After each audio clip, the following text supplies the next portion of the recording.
안녕하세요. 브라질의 손영수입니다. 오늘의 이야기는 어느 분이 저한테 질문하신 내용인데, 브라질에서 집을 사고 팔고 부동산 관련 이야기입니다. 제가 하는 경험을 살려서 여러분에게 조금이나마 나누려고 합니다. 구독과 좋아요, 더군다나 알람 꼭 부탁드립니다. 자, 먼저 브라질에서 부동산을 구입하시려면은 임대나 아니면 구입하시려면은 어쨌든 간에 어느 지역에 어느 상태의 부동산을 사느냐, 이것이 중요한 내용이죠. 상가 같은 경우에는 지역을 선정을 해야 되고, 아니면 주거지로 선정할 때는 어느 지역이 안전하느냐, 어느 지역이 교통이 좋느냐, 여러 가지 사항이 있는 겁니다. 일단 제 경험과 지금 현재 상황을 보면은 2002년도부터 브라질의 부동산 시장은 한참 올랐었습니다. 이게 얼마만큼 하다 보니 한국에서도 잘하는 것과 같이 처음에 분양사에 가서 찾아가서 돈을 얼마 냈더니 완공하고 바로 팔았더니 2배가 남더라. 이렇게 한동안 유행했던 것이죠. 그래서 중상층부터 시작해서 저소득층도 조금씩 돈을 모아서 한동안은 보통 한 70%, 60%, 70%까지 그러니까 전체 부동산 가격까지 대출해 줬는데, 그거를 지금은 많이 줄어들었죠. 50%, 40%, 때로는 어느 은행은 30%만 대출해주고 나머지는 당신이 책임져라, 이렇게 얘기 나오고 있는데요. 어쨌든 지금 현재 부동산 시장은 계속 침체기에 있고요. 한국에서는 그렇게 생각하는 것이 부동산 가격이 자꾸 오르는데, 여기는 그렇게 많이 오르지는 않습니다. 그동안 가격이 올랐던 거는 경제가 호황이라 오래된 아파트보다 새로운 아파트를 찾는 게 추세가 되다 보니 그쪽으로 옮겼고요. 또 하나는 핵심, 이게 가족들이 혼자 아니면 다른 지방에서 올라와서 일하는 사람, 아니면 학생들을 위한 조그만 방, 한국으로 치면 한 10평도 안 되는 그런, 그쵸, 10m, 20m, 30m 정도, 때로 40m 정도 되는 그 방만 있는 그런 아파트들을 많이 지었던 것이죠. 그러다 보니 시장이 많이 활성화되면서 이거 시장이 괜찮네. 그러니까 웬만한 사람들은 돈 조금 넣고 집을 하나 사면 되겠네 했는데, 이게 문제가 경제 성장을 이루면서 계속해서 지속적으로 올라가면 되는데, 이 브라질은 전반적으로 부동산 가격이 안 오릅니다. 왜냐, 이게 한국이나 싱가포르, 홍콩, 런던 같이 땅 크기에 비교해서 수요가 많을 경우 계속 올라갔지만, 아직 브라질은 땅이 넓으니까 아직도 빽빽하게 건물은 많지만 아직까지 개발할 곳은 많습니다. 그러니까 이게 부동산 가격을, 제가 사는 집을 샀다고 해서 몇 년 있대 50% 올랐네, 2배 올랐네, 이런 상황이 없다라는 것이죠. 반대로 자동차를 사면은 1년 2년 타면은 감가상각돼서 가격이 떨어지는 것 같이 브라질에서도 가격이 그렇게 떨어집니다. 오래됐으니까. 근데 예전에 이곳에서 아파트 사셨던 분의 경험을 보면은 20 몇 년 전에 아파트를 20만 불, 30만 불 주고 샀다. 시간이 지나면서 인플레이션도 있고 물가 상승했고 달러 환 변동도 있지만, 나중에 집 팔 때 보니까 그 가격은 그대로 있더라. 달러로 계산해 보니까. 그래서 맞다. 그래서 집을 사는 것은 맞다라고 하는 사람들이 있는데요. 제 경험에도 한 5년 정도 지금 제가 살고 있는 아파트 가격을 봤을 때, 그러니까 환율만 봤을 때는 저는 40% 좀 손해를 본 거죠. 환율이 올랐으니까. 그동안에 이 아파트 가격은 오르지를 않았던 거죠. 자, 일단 어쨌든 이런 상가 같은 경우에는 또 요즘에 유명해지는 지역에는 2배, 3배 오르기도 합니다. 그래서 한인들도 이면 오래 하신 분들, 또 돈 버신 분들이 상가 건물을 사서, 그거는 상가 건물 가격이 오른다는 것보다 임대료를 받으면서 돈을 버는 그런 경우가 있었는데, 아시겠지만 1년 동안 지금 전 세계적으로 지금 코로나 바이러스로 인하여, 지금 팬데믹으로 인하여 모든 상업계가 죽었습니다. 더군다나 이 브라질뿐만 아니라 제가 아는 LA나 다른 지역을 보면은 100몇 개 되는 매장을 가진 쇼핑센터가 다 문을 닫았죠. 지금 코로나 사태 일어나기 전에요. 그게 무엇이냐? 지금 현재 전 세계적으로 잃고 있는 소비자 형태가 바뀌는 것입니다. 온라인으로. 그러다 보니 옛날같이 상가 건물 몇 개 가지고 있다고 해서 지금도 잘 가지고 계신 분이 있고 잘 되는 곳도 있지만, 예전과 같은 그런 메리트는 없다라는 것이 현재 추세입니다. 이제 주거지로 보겠습니다. 주거지, 아파트나 집을 사려고 이렇게 찾아보면요. 그러니까 이게 중요합니다. 지금 브라질에서는 대부분 아파트를 선호하는 게, 이 주택 같은 경우는 위험하죠. 제가 살고 있는 상파울로 대도시만 해도 주택이 위험한데 조금만 떨어진 소도시로 가면은 괜찮지 않을까라고 하지만 괜찮기는 하죠. 브라질 이 상파울루 시내보다는 이제 범죄율이 적은데 그 도시에 한국인 더군다나 아시아인이 몇 명 있냐 이거죠. 그러니까 그게 바로 그만큼 눈에 띈다라는 겁니다. 그래서 범죄자들이 이렇게 범죄자들에게 노출될 수 있기 때문에 이게 참 좀 애매한 상황이라 많은 분들이 아직까지 아파트를 선호하시는 겁니다. 아파트를 사고 싶을 때 아니면 임대하고 싶을 때 두 가지 상황에서 중요한 것은 거래를 누가 하느냐. 한국과 같이 부동산 중개인이 따로 있습니다. 여기서는 코헤토리라고 합니다. 코헤토지 모피스.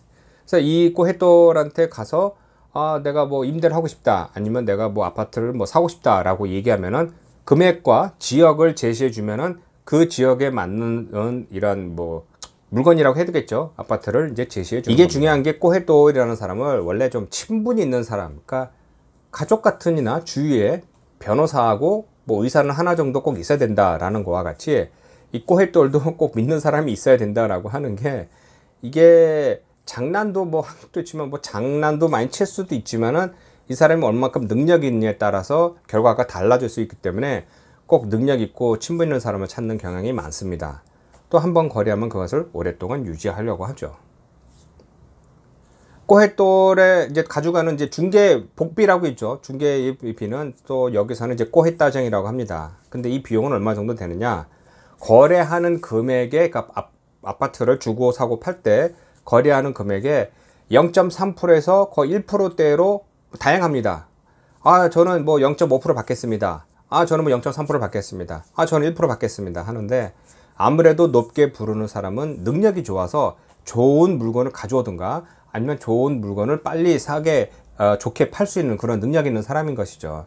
그렇기 때문에 이 코헤따쟁 이 비용은 협상액에 따라 다르게 이제 결정이 되는 겁니다. 이 코헤따쟁 이 금액을 당연히 집을 파는 사람이 주는 경우가 많습니다. 왜 주는 경우가 많냐고 얘기하면은 때로는 그게 아니라 집을 파는 사람은 나는 이 금액이고 거기서 플러스 하는 건 당신이 알아서 해.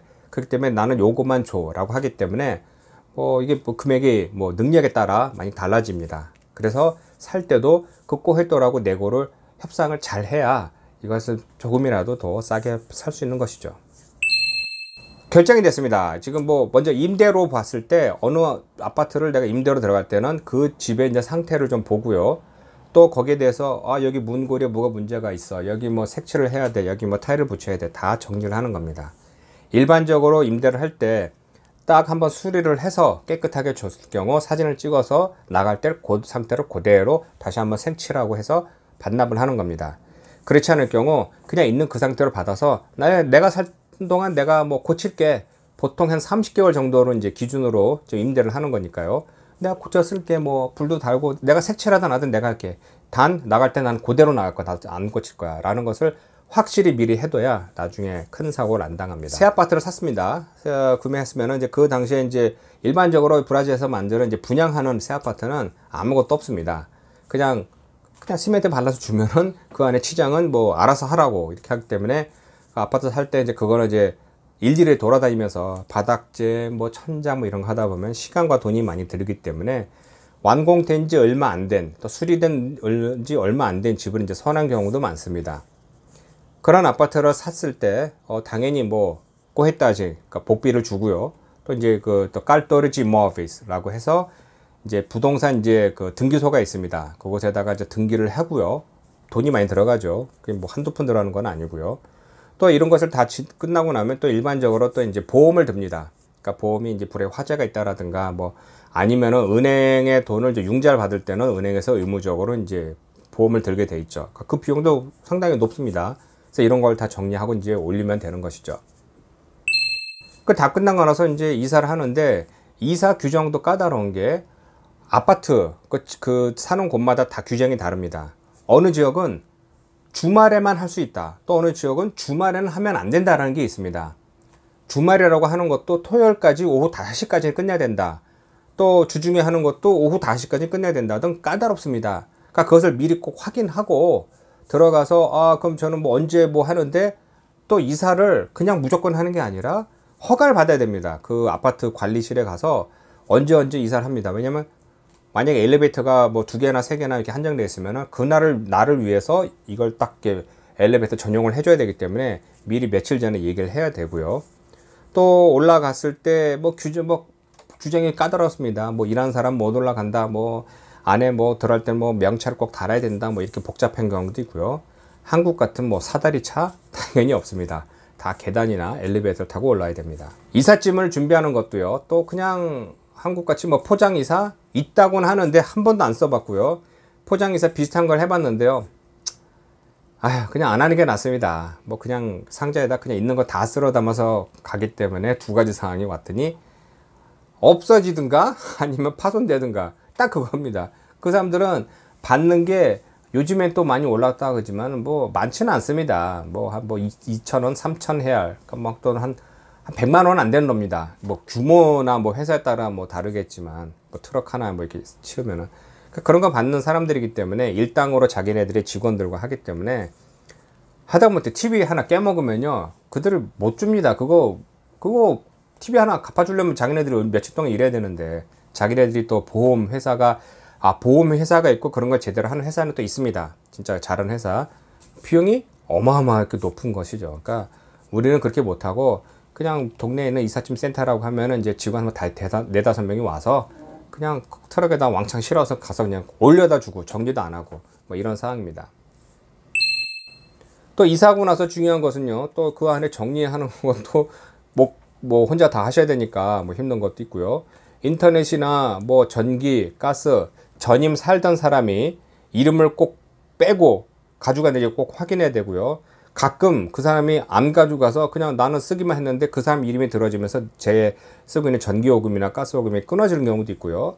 또 하나는 들어가자마자 그 원래 법적으로는 60일 이내에 그 집에서 사용하고 있는 전기나 가스나 뭐 전화 이런 것을 제 이름을 바꿔야 되는데 이게 귀찮다고 해서 안 바꾼 경우도 있습니다. 그러면 어떤 문제가 생기느냐, 전임 살던 곳에 있던 그 주소로 그대로 제 이름이 남아 있어서 저도 몇 번 있었는데 경고장이 날라오는 겁니다. 가스비를 안 냈네, 뭐를 안 냈네. 그래서 이거 내가 전에 살던 아파트인데 왜 내가 안 됐어 했더니 이름이 이전이 안 됐던 겁니다. 그러니까 이런 것을 꼭 하셔야 되고, 뭐 아시겠지만 뭐 인터넷이나 전화나 이런 거 설치요 빠르면 요즘엔 그것도 뭐 하루 이틀 만에 해준다고 하는데 뭐 일주일, 2주일 걸릴 수도 있으니 미리미리 준비하셔야 됩니다. 네, 오늘 여기까지입니다. 그러니까 브라질에 이사하는 거에 대해서 어느 분이 질문하셔서 이 내용을 좀 오늘 좀 몇 가지 추스려서 제 경험을 녹여서 이렇게 설명드렸습니다. 이외에 또 궁금한 점이 있으시면은 항상 이 동영상 끝에는 제가 이메일로 연락 주시면 제가 찾아서 여러분에게 공유하도록 하겠습니다. 자, 오늘 참 즐거웠습니다. 다음에 다시 좋은 콘텐츠로 여러분에게 인사 올리겠습니다. 고맙습니다.